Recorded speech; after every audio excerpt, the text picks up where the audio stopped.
देख रहे हैं एक्स्ट्रा डोज। बिहार के मुख्यमंत्री नीतीश कुमार मिशन 2024 पर निकल चुके हैं और उसी मिशन 2024 को लेकर पटना में महामंथन होने जा रहा है, जिस महामंथन में ममता बनर्जी, बंगाल के मुख्यमंत्री उद्धव ठाकरे जो कि शिवसेना के अध्यक्ष हैं, शरद पवार जो अध्यक्ष थे एनसीपी के, अब जो है वो एक महत्वपूर्ण भूमिका निभा रहे हैं विपक्षी एकता को लेकर नीतीश कुमार की इस मुहिम में। सभी नेता साथ मिलकर बैठक करेंगे। अरविंद केजरीवाल के आने की संभावना है, केसीआर आ सकते हैं, पहुंच सकते हैं और अखिलेश यादव के पहुंचने की संभावना है। अगर ये सभी नेता पहुंचते हैं पटना में और पटना में एक बार एकजुटता का संदेश देते हैं तो क्या कुछ हो सकता है। क्या नीतीश कुमार नरेंद्र मोदी को खुली चुनौती दे सकते हैं, उस नरेंद्र मोदी को जिसके साथ कहीं ना कहीं जनता का पूरा सपोर्ट है। और नीतीश कुमार भी वो नेता हैं जिन्होंने राजनीति के चाणक्य कहे जाने वाले अमित शाह के दिमाग को चक्कर खाने पर मजबूर कर दिया था। नीतीश कुमार और नरेंद्र मोदी की ये जो आपसी लड़ाई है, एक तरीके से कह दे कि ये 2014 के पहले से चल रही है। 2014 में ये लड़ाई दिखी थी और अब फिर से ये लड़ाई दिख रही है। 2022 के बाद ये लड़ाई फिर से एक बार देखने को मिल रही है और ये लड़ाई किस हद तक पहुंचेगी, ये भी इसमें देखने लायक बात होगी कि नीतीश कुमार वो नेता जो खुलकर नरेंद्र मोदी का नाम भी नहीं ले रहे हैं, आखिर नरेंद्र मोदी का कैसे मुकाबला करेंगे।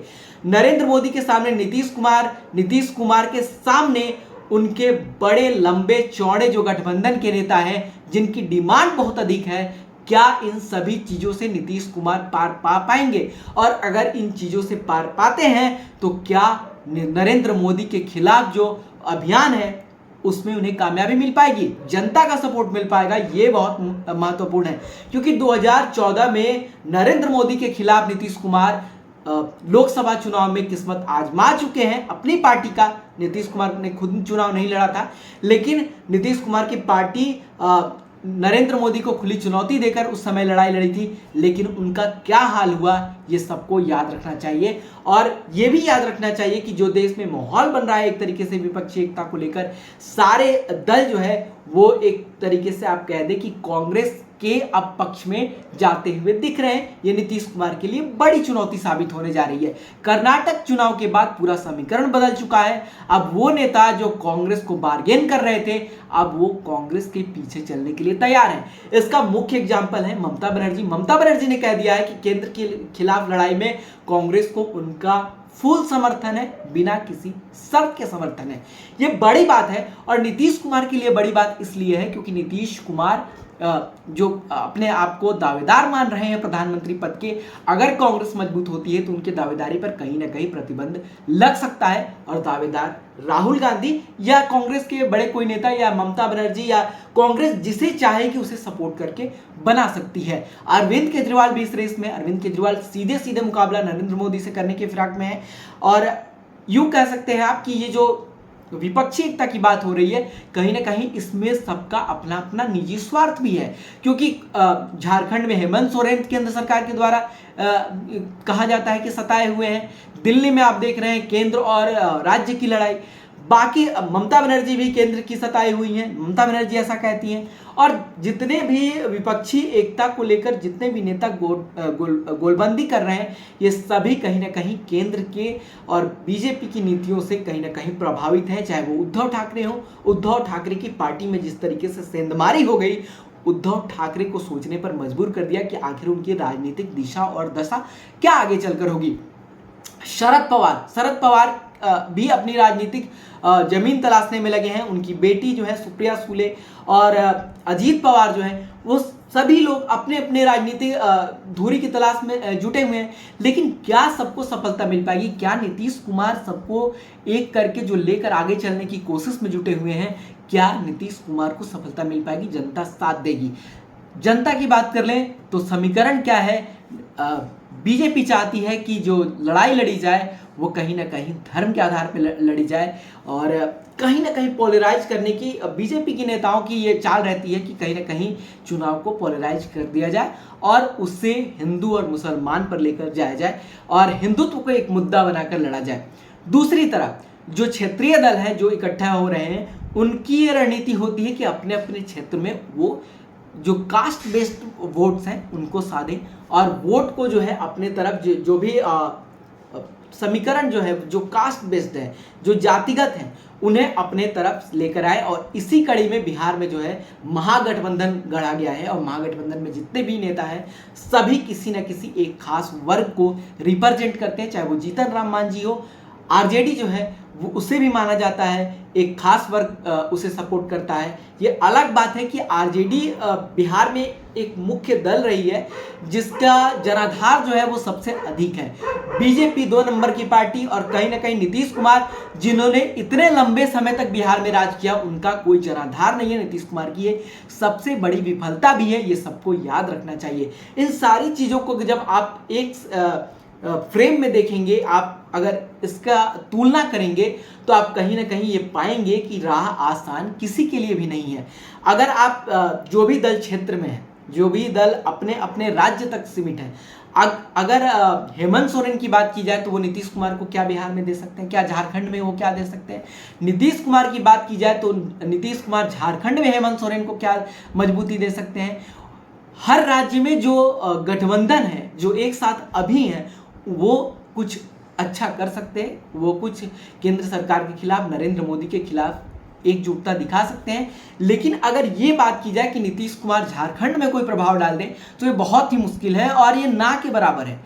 और ये बात लगभग मैक्सिमम नेता जानते हैं। लालू प्रसाद यादव से एक बार इस बात की चर्चा की गई थी और लालू प्रसाद यादव से ये कहा गया था कि मुलायम सिंह यादव आपके खिलाफ चुनाव लड़ेंगे बिहार में। तब लालू यादव ने कहा था कि मुलायम सिंह तो हमारे समधी हैं, हम उन्हें पीली धोती पहना देंगे और वो मान जाएंगे। लेकिन लालू प्रसाद यादव ने एक बहुत अच्छी बात कही थी और एक बहुत आप ये बात कह सकते हैं कि बहुत ही राजनीति के एक मास्टरमाइंड की तरह लालू प्रसाद यादव ने बात की थी कि मुलायम सिंह यादव अगर बिहार में चुनाव लड़ते हैं तो वो मेरे कितना नुकसान कर लेंगे, मेरे कितने वोट काट लेंगे। तो यही बात जो है ममता बनर्जी को नीतीश कुमार क्या दे सकते हैं या ममता बनर्जी बिहार में नीतीश कुमार को क्या दे सकती हैं? एक आप गढ़ सकते हैं, एक फ्रेम गढ़ सकते हैं कि भाई एक आप माहौल बना सकते हैं कि भाई हमारे पक्ष में जो है हम नरेंद्र मोदी के खिलाफ हम एकजुट हैं, हम पूरे देश में जो है लड़ाई लड़ रहे हैं, हमें आप समर्थन दीजिए, आप कर सकते हैं। लेकिन राह आसान नहीं है।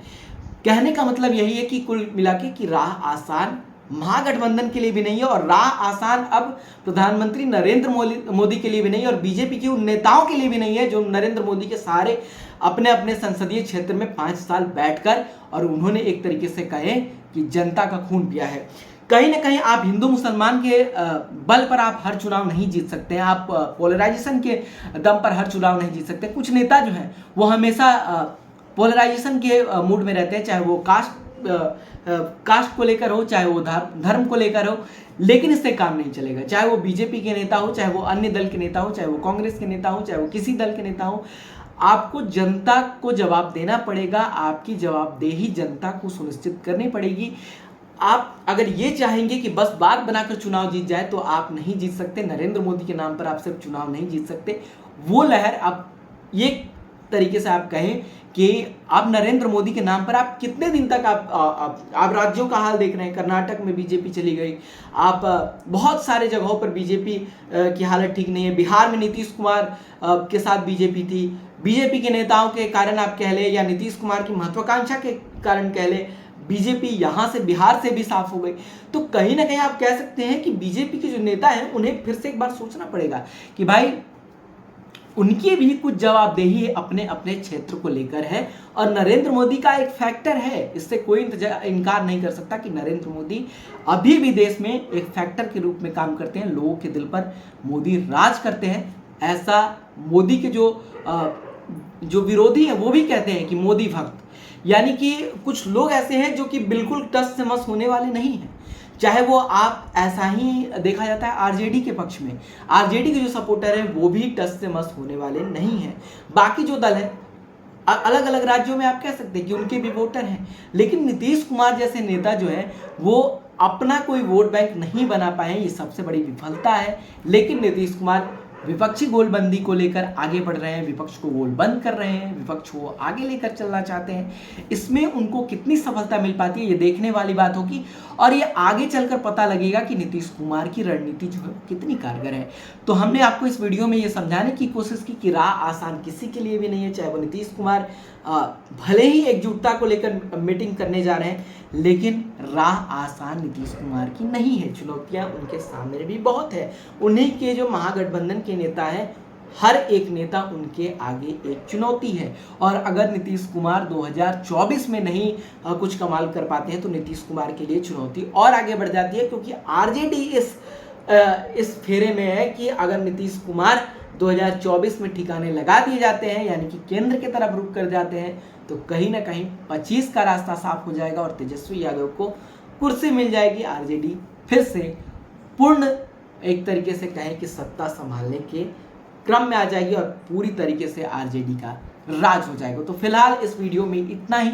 आप कमेंट करके बताएं कि आप इस मुद्दे पर क्या सोचते हैं, आपको ये वीडियो कैसा लगा। अगर अच्छा लगा तो प्लीज़ लाइक कर दें और इस वीडियो को शेयर जरूर करें।